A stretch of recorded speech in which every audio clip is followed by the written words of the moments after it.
Superstar Khesari Lal Yadav का song डोली में गोली मार दे 3 क्यों नहीं रिलीज किया गया। आइए अब वीडियो को जानने करते, चलिए वीडियो को स्टार्ट करते हैं। पवन पांडे का कुछ वीडियो क्लिप मेरे पास आया दोस्तों, जिसमें पवन पांडे खुद कहते हैं क्यों नहीं रिलीज किया जाएगा, कब रिलीज किया जाएगा, जो पूरी डिटेल आप लोग उनका वीडियो क्लिप थोड़ा सा मेरे पास हाथ लगा है दोस्तों, आप लोग उस वीडियो क्लिप को जरूर सुने। चलिए तो आएगा, एक ऑनलाइन से बोला गया नवंबर में आने के लिए, लेकिन अब नवंबर का थोड़ा सा शेड्यूल गड़बड़ हो गया, इसलिए कि अभी कुछ इंटरनल मामला है जिसकी वजह से अभी नहीं आएगा, बट आएगा जरूर।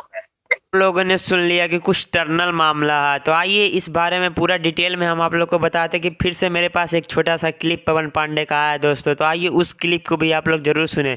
क्या बोलते हैं पवन पांडे, आएगा या ना आएगा, सुनिए। मैं बोला था कि डोली में गोली मार दो, जिस दिन 200 मिलियन होगा उसके बाद 3 का सब कुछ शेड्यूल बता दिया जाएगा फाइनली।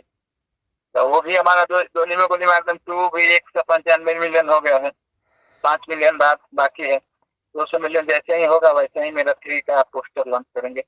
तो पवन पांडे ने खुद बोला कि डोली में गोली मार दे 2 जब 200 मिलियन होगा तो 3 का पोस्टर रिलीज कर दिया जाएगा दोस्तों। तो अगर आप लोग को ये वीडियो अच्छा लगा तो वीडियो को लाइक करें और सब्सक्राइब करना ना भूलें।